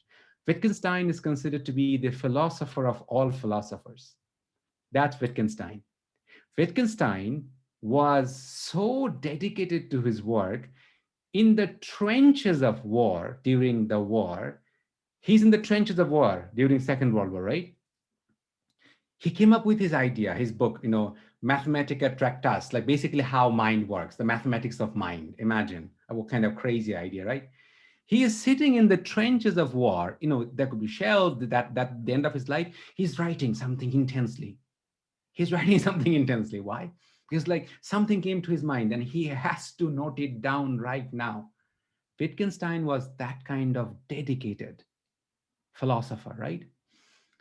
Wittgenstein was a horrible teacher. He was a miserable teacher. He tried to teach a little bit. He would lose his mind when students wouldn't understand him. So to be able to be a good teacher, You need to have a compassionate heart. You need to have unconditional human compassion. To be able to educate is you can tell me that, okay, you are a teacher, because of that you're saying that. I can tell you is that when I'm speaking to somebody, now let's say Tomalika lives behind the college next to the high school where I finished my SSC. I have pretty intimate understanding of her social life. If I speak to her in sophisticated, I say sophisticated, if I speak to her in academic language using all the big terms of sociology, it's nothing but epistemic violence. It's using knowledge to humiliate, insult the other person. To go to a place in a village wearing suit and tie and pressed clothes with your iPhone in hand, with a expensive computer, in an expensive car, speaking in a posh language, these are symbolic violence. This is violence. And you have seen that how unapologetically I switch to our village dialect. When I speak to my mother, I speak in our dialect. I am unapologetic about it. I never, ever, ever speak in English if I must not. But I have seen that in Bangladesh, and there are millions of incidents like that, that the rich educated class, rich academically educated class use English to humiliate, to insult other class. আচ্ছা, আমি এখন এতক্ষণ যে কথাগুলো বলছিলাম, এই কথাগুলা তোমরা যারা বুঝতে পেরেছো, এবং তোমরা কিন্তু আমার সন্তানের মতো। কখনোই মানে আ আমার সাথে কোনো কিছু না বুঝতে পারলে সংকোচ বোধ করবে না। প্লিজ, আমি তোমাদেরকে তোমাদের শিক্ষক হয়ে, তোমাদের বাবার বয়সে তোমাদের কাছে হাত জোড় করে অনুরোধ করছি। কখনো বুঝতে না পারলে আমার সাথে সংকোচ বোধ করবে না। যদি বুঝে থাকো কথাগুলো, তাহলে give me a thumbs up. আর বুঝে না থাকলে ইটস ওকে। আমি আবার এগুলোকে এক্সপ্লেইন করব।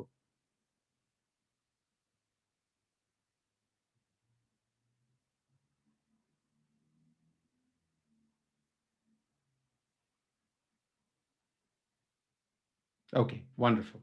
Thank you so much. আমি তোমাদেরকে যে কথাটা বলেছি যে, আমি এই সময়টাতে তোমাদেরকে কোঅর্ডিনেট করব। আমি তোমাদেরকে সেই জিনিসগুলোই শেখাবো যা অন্য কেউ শেখাতে পারবে না।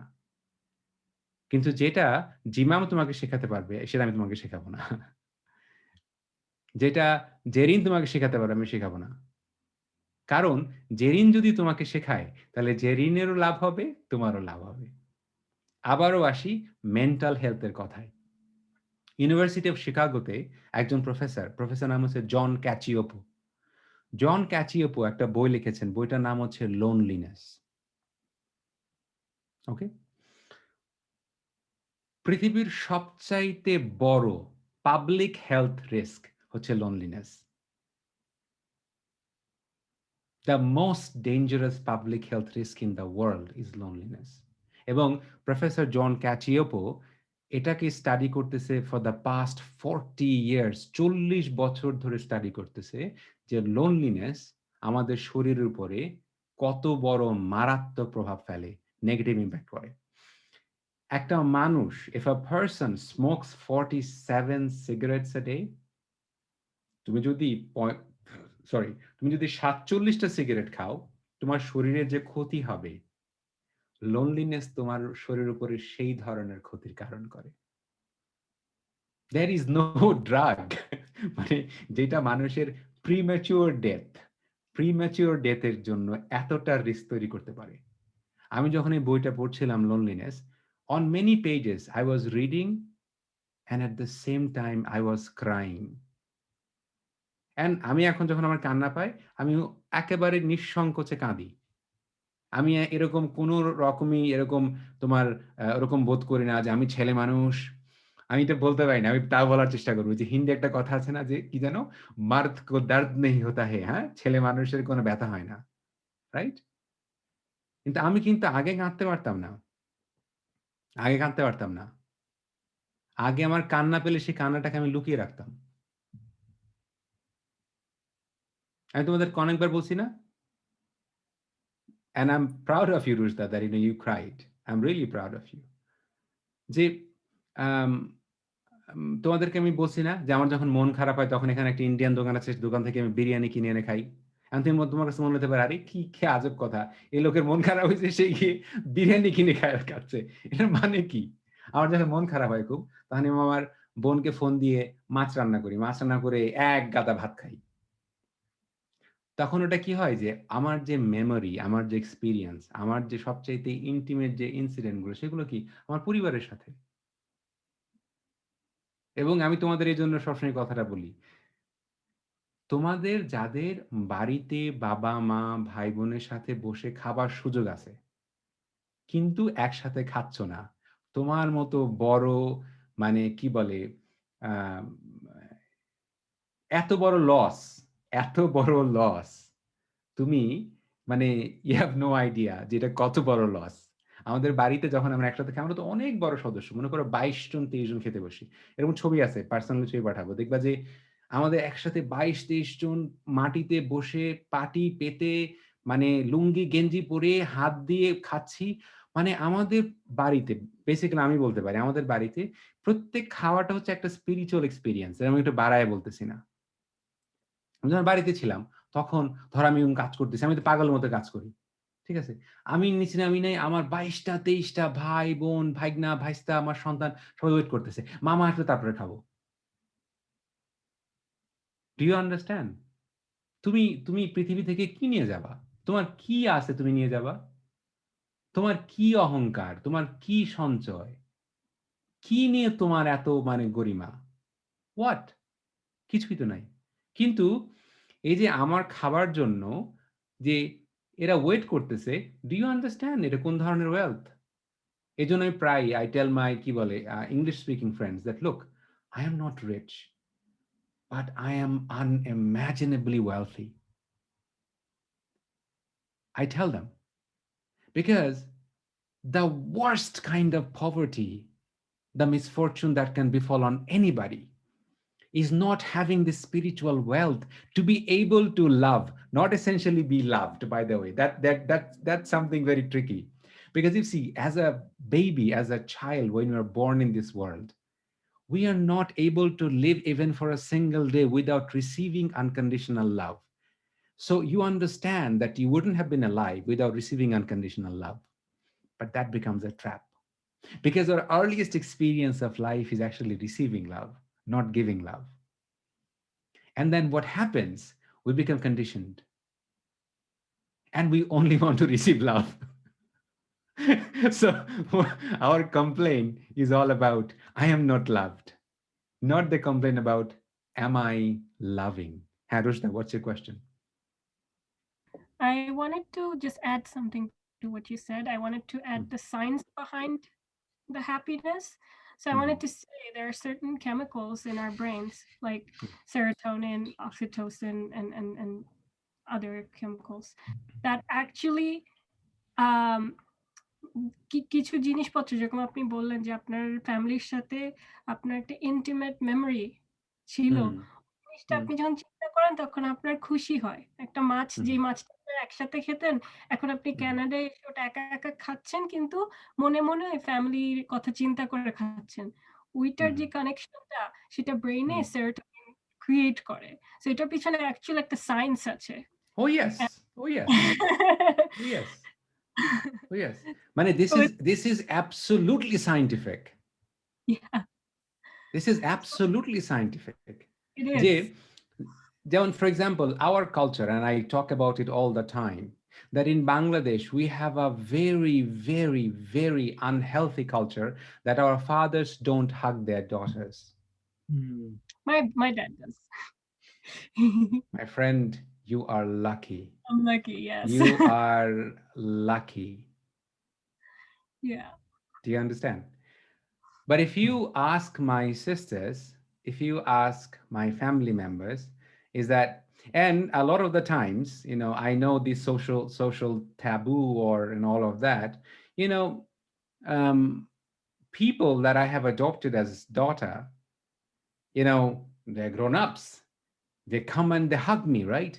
That becomes a social, some kind of reason to go up in the arms, that how come that man, dude, my friend, I hug unapologetically. And if you ask a lot of the kids, is that if you see that, when I'm home, you will see that my sisters, my nieces, they're almost like, you will see that I'm walking, and you will see that even me and Kiron, right? When we are walking, we walk, um, I don't know if there is a translation for that. Golaguli dhore hata. Like Um, arm in arm. Arm in What? arm, or I'll put my hand on his shoulder, he'll put his hand on my shoulder. I remember the first time I went to Malaysia to participate in the World's Debate Competition Championship, right? So I'm from a village. That's the kind of social upbringing that I have grown up with. I have grown up uh, playing the role of a parent long before I became a parent myself. I raised my siblings as my own children. So I've gone to Malaysia, and I've gone to in a masjid to pray Jummah. And after Jummah masjid, this is my habitual, right? So there was a Bengali man. So him and I, we are walking, and before I knew, I put my hand on his shoulder and I'm walking, right? Sorry. And there are most parts of the world there are homophobia. It's like there are so many parts of the world there's homophobia, right? So the other guy got almost panicked. It's like, Firoz bhai, get your hand down. I was like, okay, what happened? And it's like, you don't know. In this society, if you walk hand in hand with a guy, you're considered to be gay. So, if you hold hand to a girl, that's okay. But if you even, that's also very visible in Western society. See in, Canada, see in America. Like if you're a guy and you're holding hand of another guy, I know that, I have nothing against, people's sexual orientation, but let's say I could be cisgendered, I could be a straight person, but I would still be able to express my affection and love towards my sibling, towards my brother, and I would do that. Do you understand? That's true. I've never noticed that in Canada, and Yeah. people. So we are perfectly okay being around our, girlfriends, wives, or partners, what have you. But if it is a guy, it creates an anxiety. So I was talking about John Cacioppo, right?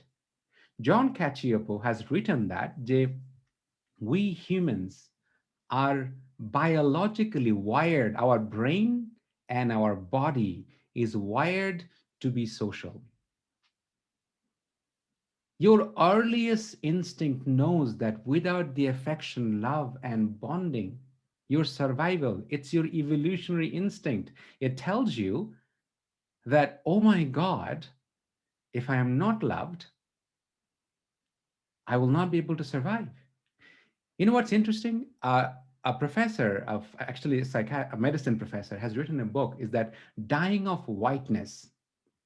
In America, if I'm not wrong, nearly 90% of gun-induced suicide are done by white men.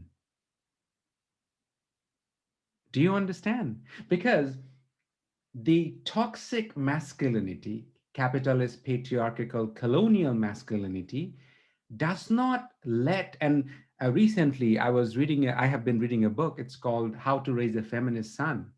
And when I was reading the book, I tell you, Rushda, in so many places, before I realized I am crying. And we're like, oh my God, I wish I read this book 10 years ago. If I read this book 10, 15 years ago, I would have been a better son, a better brother, a better partner, a better father. I wish. And one of the earliest things I have said to my son is that I tell you something, your old man is full of flaws. He falls flat on his face all the damn time. He is confused. He doesn't have his answers. And I have said this to my son unapologetically. Why? Because if and this is also a very capitalist, patriarchal, colonial idea of me being the superior, right? Then what happens if I give that kind of idea to my son will think that my father has answers of all the questions. My son will start thinking that how come this problem of mine is not solved by my father? So what's going to happen that he's going to grow up with a very skewed perception about his father and an unconscious sadness that when he needed to be protected, when he needed to be supported, when he needed to be defended, his father was not there. And then I tell my son that I am not big. I am a minuscule, insignificant, helpless, not helpless, in many ways, I fall flat on my face all the time. I do mistakes. I do this. So that his illusion about the father figure who is always right is collapsed at the earlier age. Then, when he will be, if he does at any point in time, he becomes a partner, he's a brother, he's someone's son. He will not try to aspire to that kind of infallibility that, no, I cannot do any mistake. So, this kind of idea will create loneliness him. When he'll feel vulnerable, when he feels fragile, he's not gonna say, like it's a global statistics that more men dies of heart attack, heart failure than women. Because we men don't embrace our emotion and we destroy our own emotional, physical, psychological health. We do it. We do it. So the idea of masculinity separates me from myself, deprives me of my own humanity. So I know the word feminism is charged word. A lot of not only guys, girls are worried of using the word feminism, and I look at it compassionately. I look at it compassionately that, because the word feminism is very stigmatized. Literally, this word creates anxiety, fear in us, both in men and women. So I look at it compassionately. I try to understand that what is that source of anxiety. But here is something incredibly important about your mental health. What John Cacioppo is saying: learn to be vulnerable. এই যে তোমাদেরকে I'm trying to create this community. কেন? কারণ আসলাম যদি ওর কলেজে first হয়ে মনে করে যে আমি ফার্স্ট হয়েছি, I am praising his performance, right? What's happening? He's destroying his own mental health. He's going to suffer from loneliness. When he'll not understand something, he's not going to ask this question to somebody. How come? I'm the first boy. I can't ask this question. He's not going to try something new. How come? I'm the first boy. I can't do it. Do you understand? So he's going to live in a cage of fear, a prison that will kill him mentally, slowly, every day. But as a parent, as a teacher, if I tell him, it's okay to do mistake. I want you to be like a farmer. Try. Be sincere. A farmer wakes up and believes in the process. A farmer goes to care for the plant every single day. So the importance comes in praising the process. But in a result-obsessed world, we are not valuing the process. We value performance, and which is why every year these innocent kids commit suicide. Every year. And as a teacher, as a father, whenever I go to a meeting, I fiercely oppose it.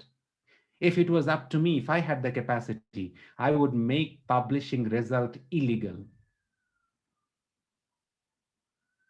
যদি আমার ক্ষমতা থাকতো, আমার সামর্থ্য থাকতো, তাহলে আমি বাংলাদেশের রেজাল্ট পাবলিশ করাকে আইন বিরোধী করে দিতাম। হ্যাঁ, আবার আমি কিন্তু তোমাকে বলছি যে আমি যদি দেখি তুমি তোমার জায়গায় কাজ করছো না, তুমি তোমার কাজের সিনসিয়ারিটি দেখাচ্ছ না, আমি তোমাকে বলবো তুমি কাজে ফাঁকিবাজি করছো। আমি তোমাকে বলবো তুমি রুটিন ফলো করছো না। আমি তোমাকে বলবো তোমার যে সামর্থ্য আছে সেই সামর্থ্যকে তুমি কাজে লাগাচ্ছ। আমি তোমাকে বলবো। কিন্তু আমি কখনোই তোমার রেজাল্টের প্রেস করব না যে আরে বাপরে! জিমাম তো মারাত্মক ট্যালেন্টেড একটা। No, no, no, no. Process. Jimam যদি আমাকে বলে, "স্যার, আমি একটা প্রোগ্রাম তৈরি করার জন্য এভাবে চেষ্টা করছি। আমি এটা করার জন্য চেষ্টা করছি। আমি জিনিসটা বুঝে আমি কি বলে, আমি আমার এই ৪ টা ৫ টা বন্ধুকে বোঝানোর চেষ্টা করছি।" আমি জিমামের সেই কন্ট্রিবিউশনটাকে অ্যাপ্রিশিয়েট করব। আমি এটাকে স্যালুট করব। সেটাকে আমি যে বললাম যে নিশাত হচ্ছে আমার নতুন টিচার। আমি কিন্তু এতটুকুই facetiously বলি নাই। আমি নিশাতে যে ব্যাপারটাতে খুব ইমপ্রেস সেটা হচ্ছে ও তাড়াতাড়ি অ্যাডাপ্ট করতেছে। Somehow she has the ability either মানে এর একটা কারণ থাকতে পারে ও হয়তো ইমোশনালি অনেক কম্প্যাশনেট। তার মানে কিন্তু এই না যে নিশাত শ্রেষ্ঠ তমালিকার চাইতে। ব্যাপারটা কিন্তু এরকম না। আমি নিশাতের সিনসিয়ারিটিকে ভীষণ শ্রদ্ধা করছি। তো আমি তো ২০-২৫ বছর ধরে মাস্টারি করতেছি। আমার জন্য তো এটা সহজ।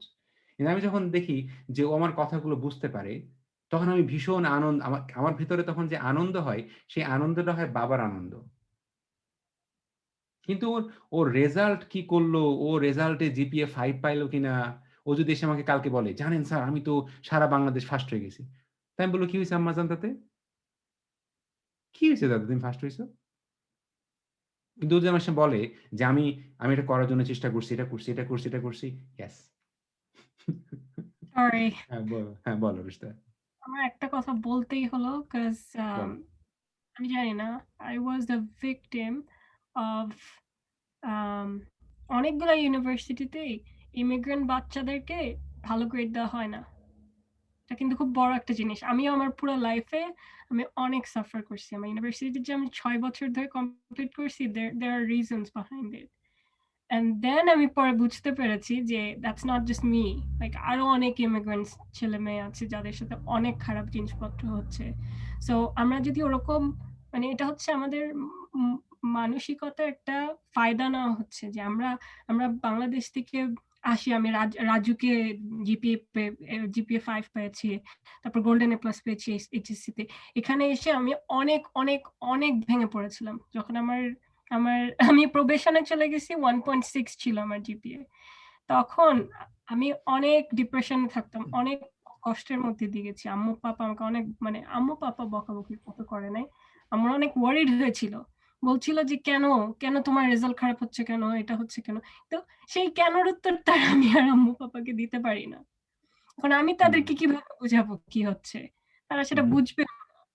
এন্ড এটাও কিন্তু আরেকটা বড় একটা অ্যাডভান্টেজ যেটা এখানকার সিস্টেম নেয়, সেটা হচ্ছে আমাদের আর আমাদের প্যারেন্টসদের মধ্যে যে কালচারাল গ্যাপটা চলে আসে আর যে জেনারেশনাল গ্যাপটা আছে, এই দুইটার ফায়দা নিয়ে আমাদেরকে ভাঙা হয়, আমাদেরকে হুম, হুম।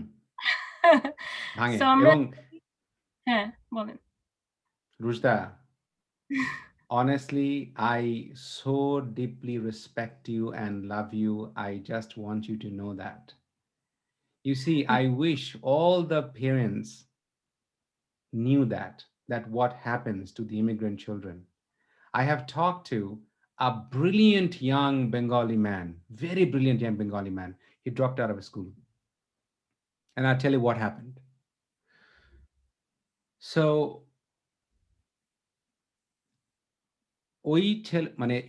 she had an older sister who was going to university going older sister.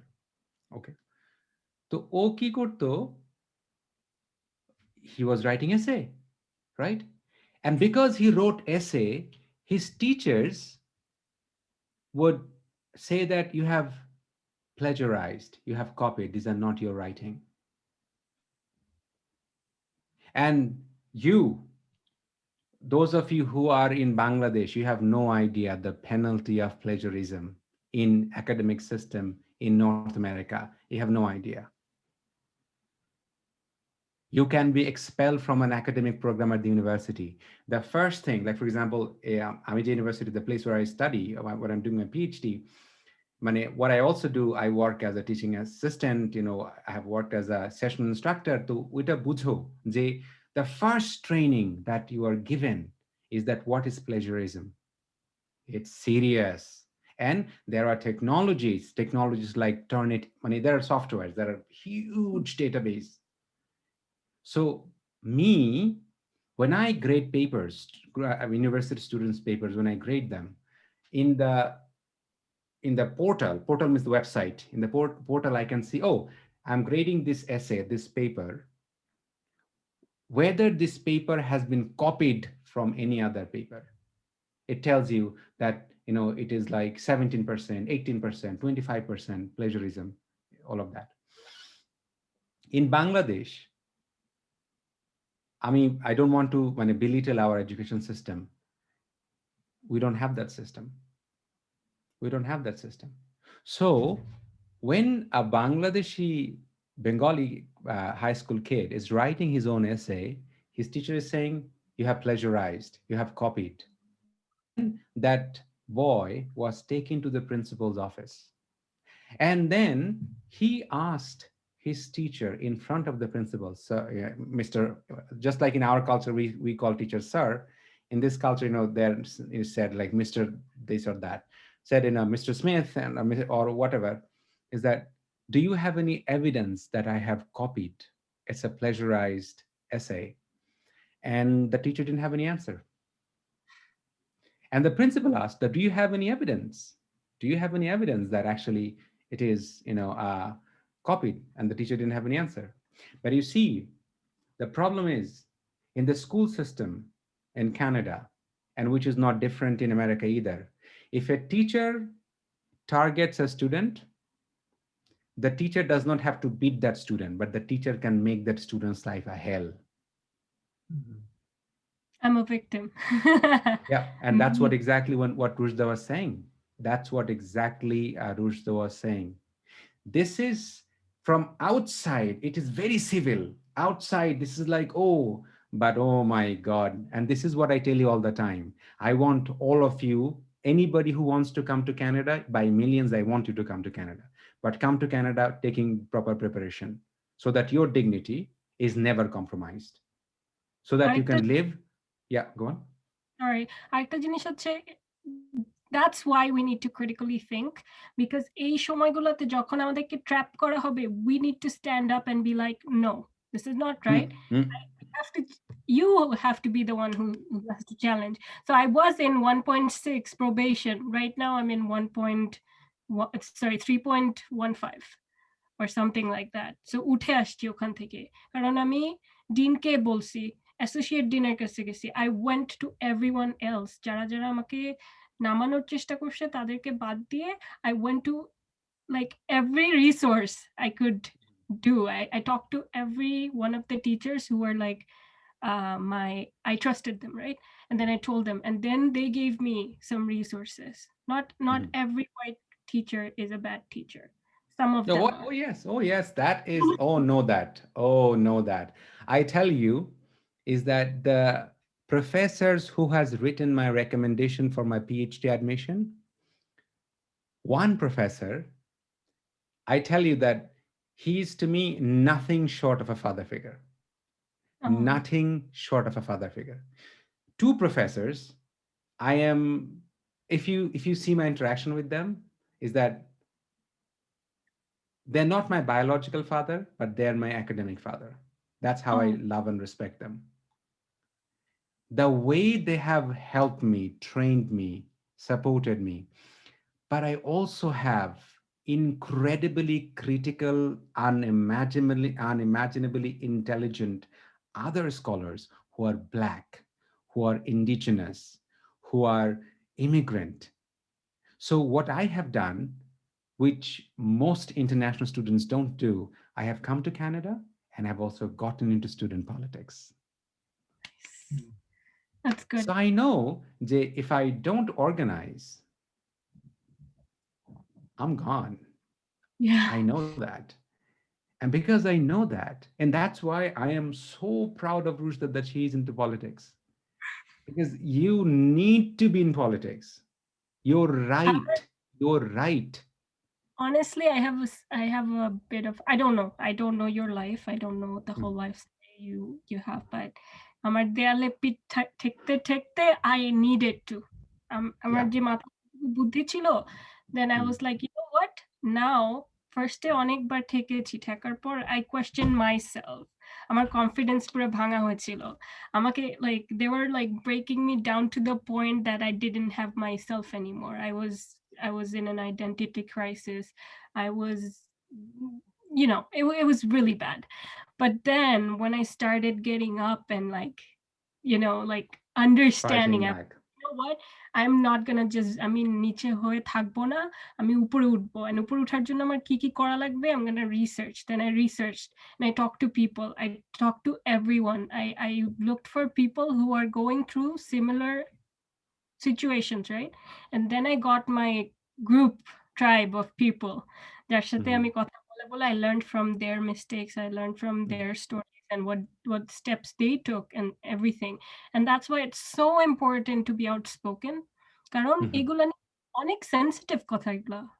আমার যে কথাগুলো আমি বলেছি এক একটা টিচারের সাথে, এক একটা ফ্রেন্ডের সাথে, it's my very personal life. And এভাবেই আমাকে ভাঙা হবে, এভাবে সব ইমিগ্রেন্ট স্টুডেন্ট গুলাকে ভাঙা হবে একদম পার্সোনাল জিনিস দিয়ে, যাতে তারা কথাও না বলতে পারে, তাদেরকে এভাবে সাইলেন্স করা হবে।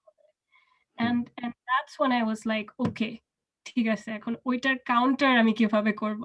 And then I started looking for things, and পরে বুঝলাম যে there are resources আসলে আছে যেগুলা স্টুডেন্টদেরকে হেল্প করে। দেন আমি স্টুডেন্ট ইউনিয়নের সাথে কথা বললাম, দেন আমি ombudsman is a joke.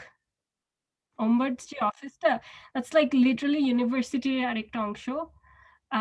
Even এমনও হচ্ছে যে আমাকে ইউনিভার্সিটি থেকে অনেক কিছু বলা হয়েছিল, বাট এনিওয়ে, সো অনেক ধরনভাবে অনেক কিছু আমাকে থামানোর চেষ্টা করা হয়েছে, but I didn't give up. And that's the biggest thing. And I didn't give up because I believed in myself.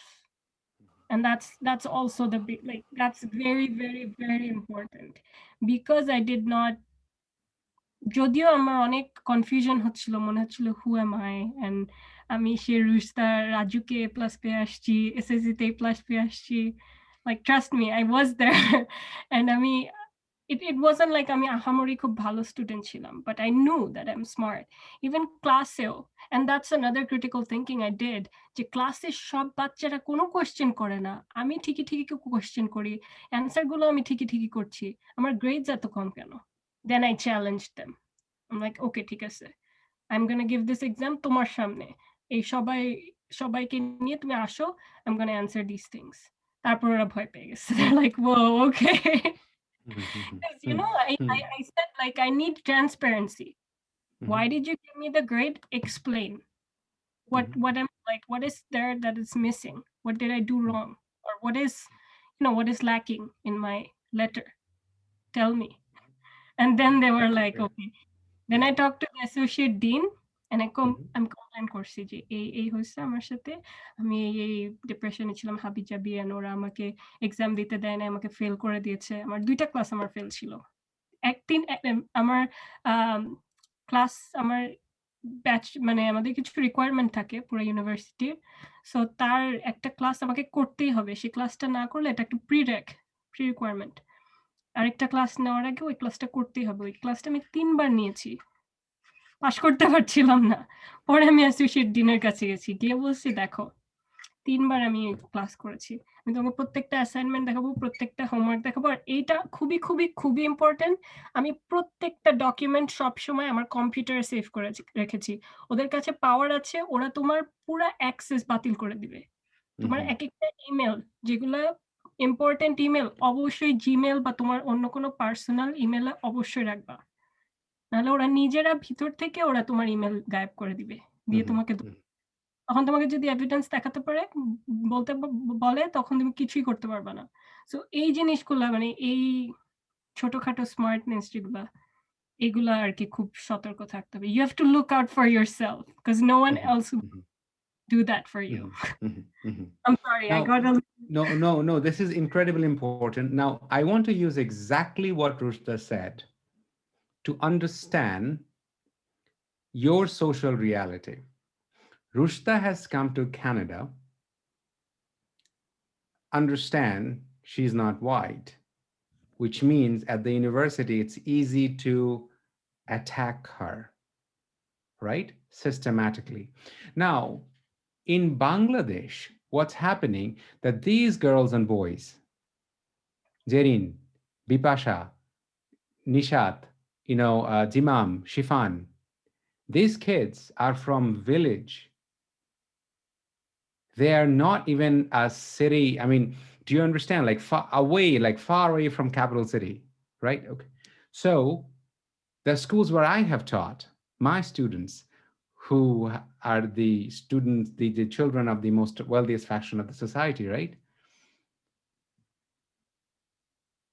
If you tell me that, and I'm a teacher, I'm saying from experience, that when teachers know, oh, Khalid is the son of that person, Aslam is the nephew of that person, huh? So when I'm teaching, I'm not exactly teaching Khalid.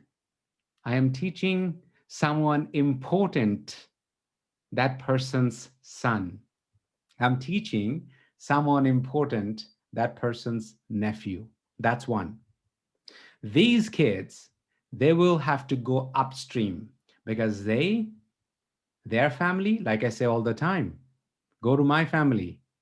See, my grandfather was a cart puller, and how this expression is used to humiliate and insult people. And it is not, and I always say that, look, I always had, these systems feet on my neck, and I know, how badly it hurts, right? So when I would have to walk 8 miles a day to go to school, and when hunger, really gets you there, you see, this is, I have seen it again and again, at least that has worked for me. When you are faced with that kind of challenges, Rushda, I have to tell you something, and please know this and tell this to other people. You have risen against your challenges. You are exception, but exceptions are not examples. Most people break down and they get crushed under these forces. So when I just moments ago said that every year when the results are published, young kids take their lives because their parents cannot boast about their grades, it is a socially engineered murder. And that needs to be voiced. That needs to be voiced. Now, this is what I tell you, that you have the capacity. You are learning digital tools. I want you to write and create and express yourself creatively. You know how to compose music. Reach out to JP. He knows how stage works. Ask for technical advice. Yes. You, Hmm. Oh, oh. can you hear me? Okay. Yeah. Sorry, Yeah. I'm not very good with computers, but yeah, and that's really important, I think, is not just being creative, but with creativity, kind of comes with finding your more authentic self, which ties in a lot about what we're talking about. With when you're authentic, you're not as toxic. Me, I am not a masculine man. I like girly music. I do girly things.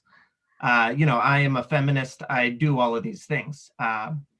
But the point that I was wanting to make is when you get into arts, it almost has the different effect of where it's not so much competitive. Yes, you're competing against people because you're trying to get the same goal.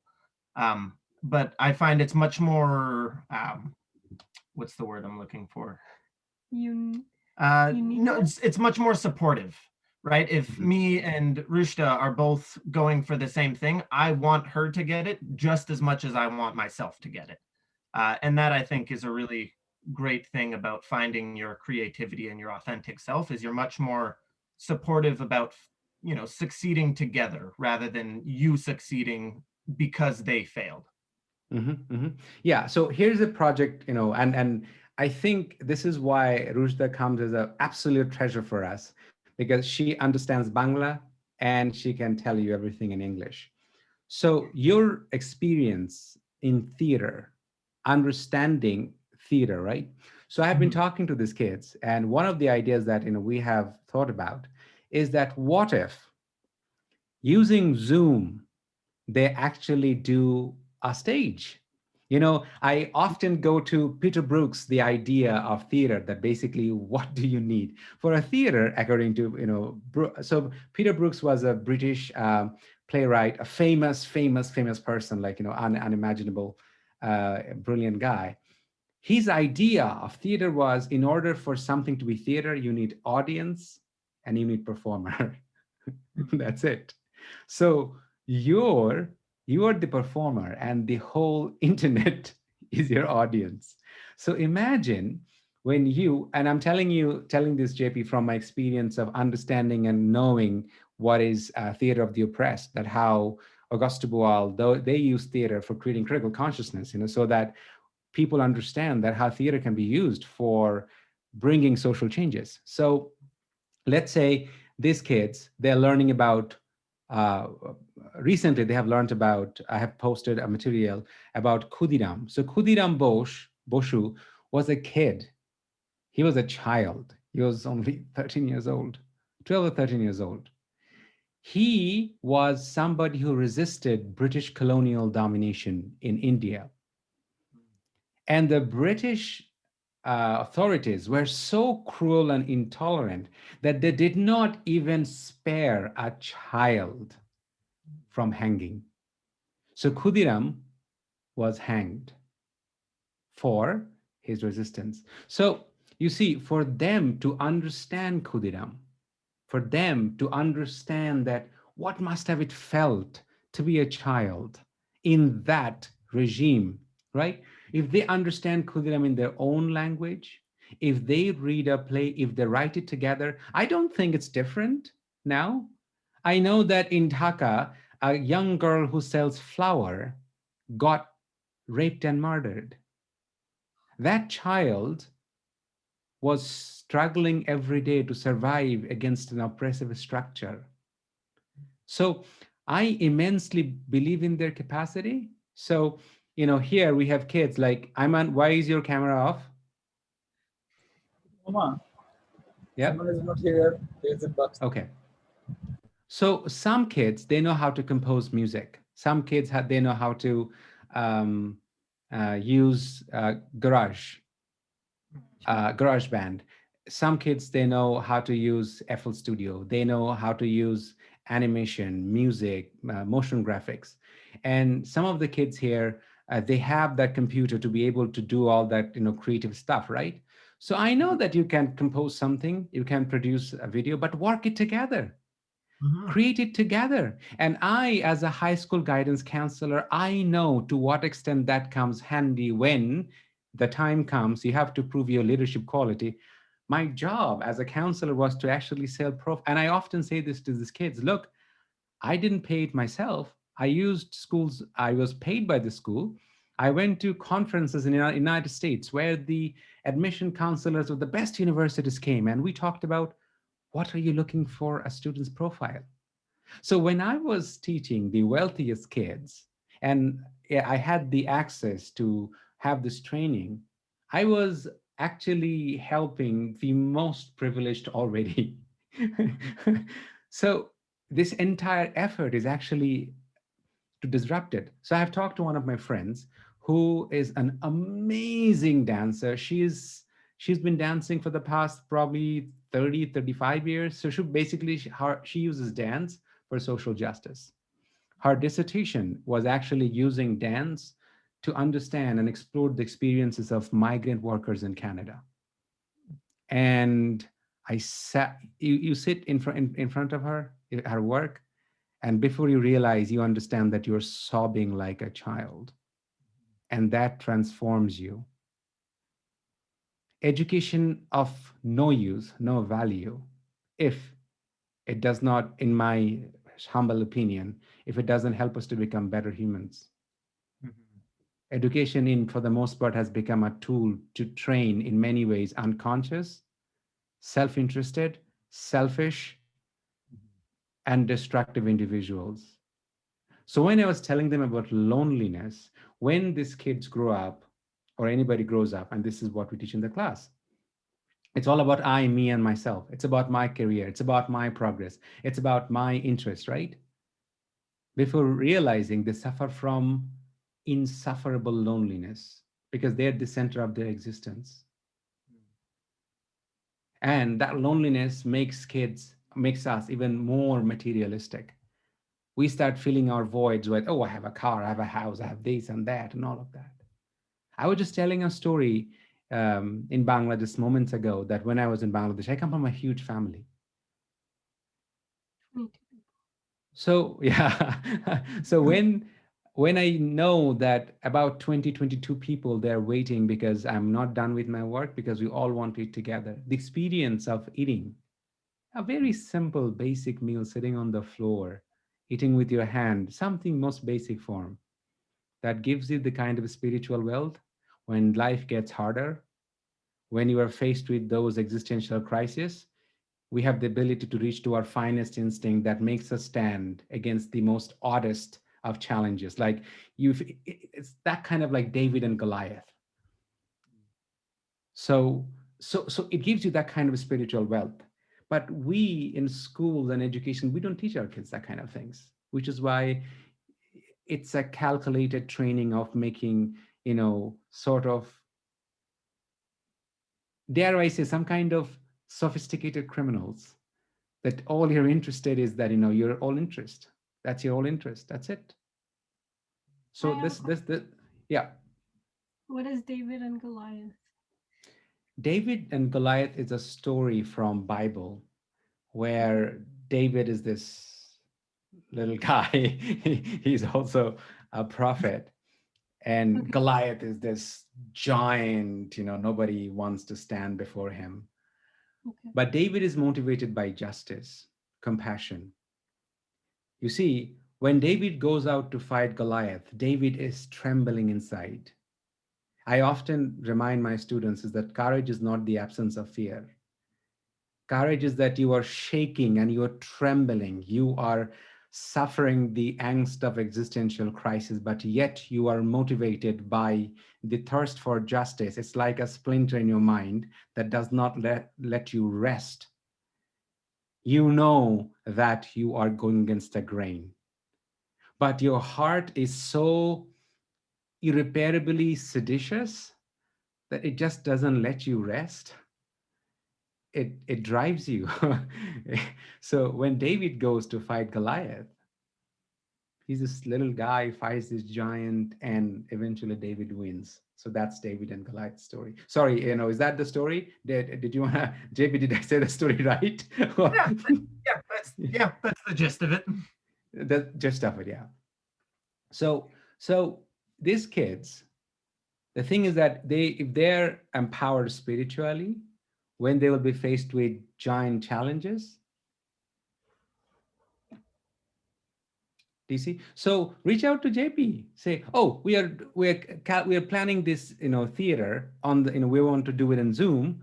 So this is the script. This is how we want to perform. What do you think about it? So, in JP's, spare time, if he can spare some time, he can also be a co-creator of knowledge.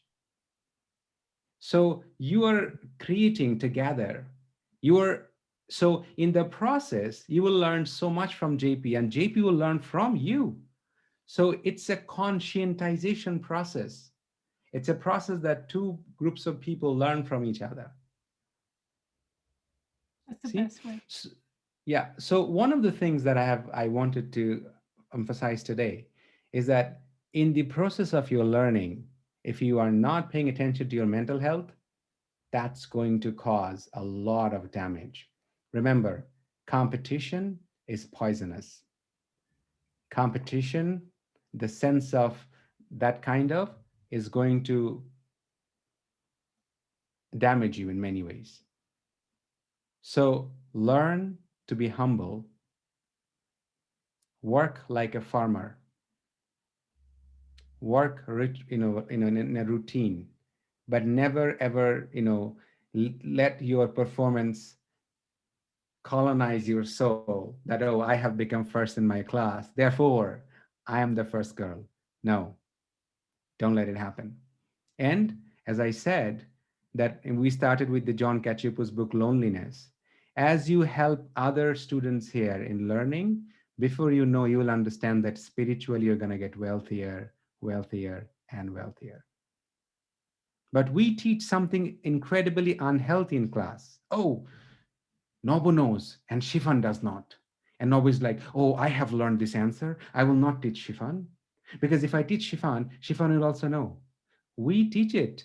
I'm not going to pretend that we don't. We parents, we teachers, we do that. We do that. I'll tell Nobo, I'm paying $5,000 for your tuition. Why would you tell Shifan? So what's happening? I am cultivating that competitive mentality in Nobo, that he will suffer from loneliness. He will become toxically ambitious. And by becoming toxically ambitious, he will lose the capacity of loving, and hence condemn to a life of perpetual suffering. As a teacher, as a parent, I would never wish that to my child or to any of my students. That no, know that. So with that, I want you to discuss the idea of learning and mental health in your subsequent discussion, when you are learning English, when you want something to talk to each other, and help those who have joined us later so that we can progress all together. Kiran, can you stop recording?